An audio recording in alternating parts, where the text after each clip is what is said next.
میری بات سے کون کون سہمت ہے بتانا مجھے کمنٹ میں کہ بعض مرتبہ باپ اپنی اولاد کی شادی کروا کر، اپنی بیٹی کی شادی کروا کر زندگی بھر کا جھمیلہ اپنے سر لے لیتا ہے۔ پہلے صرف ایک لڑکی کا خرچہ اٹھانا پڑتا تھا، اس کی ذمہ داری کو نبھانی پڑتی تھی، لیکن اب اس کے شوہر اور اس کے بچوں کی بھی ضرورتوں کو پورا کی جاتی ہے۔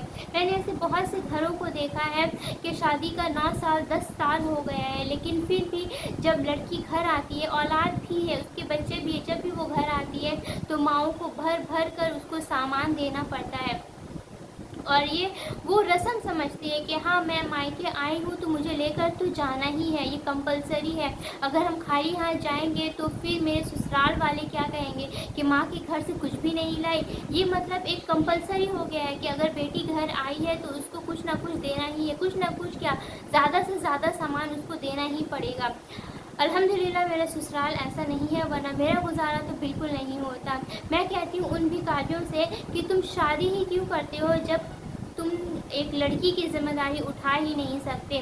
میں کہتی ہوں کہ انسان نکاح کیوں کرتا ہے کہ ایک کمزور مخلوق تمہاری نکاح میں آ رہی ہے، ایک کمزور شخص تمہارے نکاح میں آ رہی ہے، تم کماؤ، تم کھاؤ اور اس کو بھی کھلاؤ اور اس کی بھی ذمہ داری تم اٹھاؤ۔ لیکن یہاں تو کیس ہی الٹا ہو جاتا ہے۔ شادی سے پہلے کے ٹائم میں شادی جب کروائی جاتی تھی تو دہیج کی ایک لمبی لسٹ آتی تھی کہ مجھے فلاں چیزیں چاہیے، لیکن اب مانگنے کا طریقہ تھوڑا بدل چکا ہے۔ اب لوگ کہتے ہیں کہ مجھے کچھ بھی نہیں چاہیے، جو دینا ہے آپ کو اپنی بیٹی کو دینا ہے۔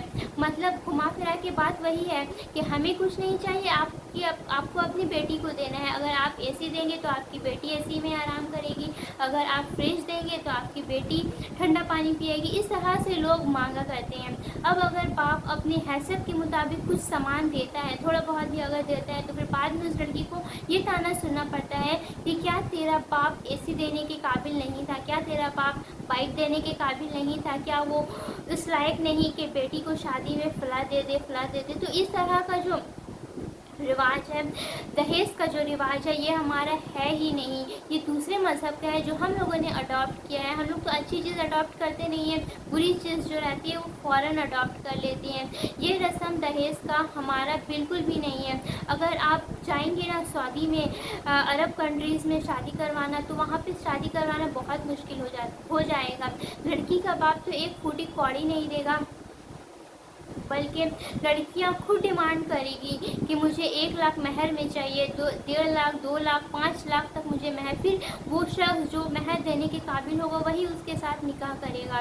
تو ایسا سسٹم ہمارے اسلام کا ہے، لیکن یہاں پر ہی ہم لوگ دوسرے مذہب کے سسٹم کو اڈاپٹ کر کے اپنا نظام کو درہم برہم کر رہے ہیں۔ ایک مرتبہ حضرت محمد مصطفیٰ صلی اللہ علیہ وسلم ام حبیبہ سے نکاح کرتے ہیں۔ ام حبیبہ ایک حبشہ میں رہنے والی ایک خاتون تھی، وہ ان کا ڈائیورس ہو چکا تھا۔ ان کے جو شوہر تھے انہوں نے اپنا کاسٹ چینج کر لیا اور پھر وہ شراب کی حالت میں مر گئے، جس کی وجہ سے ام حبیبہ بہت مایوس اور بہت دکھی تھی۔ تو جب یہ خبر محمد مصطفیٰ صلی اللہ علیہ وسلم کو ملی تو محمد صلی اللہ علیہ وسلم نے ان سے نکاح کرنے کے لیے وہاں حبشہ کے جو بادشاہ تھے وہاں پہ ایک وکیل بھیجا اور وہاں سے نکاح کی اجازت مانگی۔ تو حبشہ کے جو بادشاہ تھے انہوں نے اجازت دی اور پھر وہیں پہ نکاح پڑھایا گیا۔ آپ صلی اللہ علیہ وسلم مکہ میں تھے اور وہ عورت ام حبیبہ وہ تھی حبشہ میں۔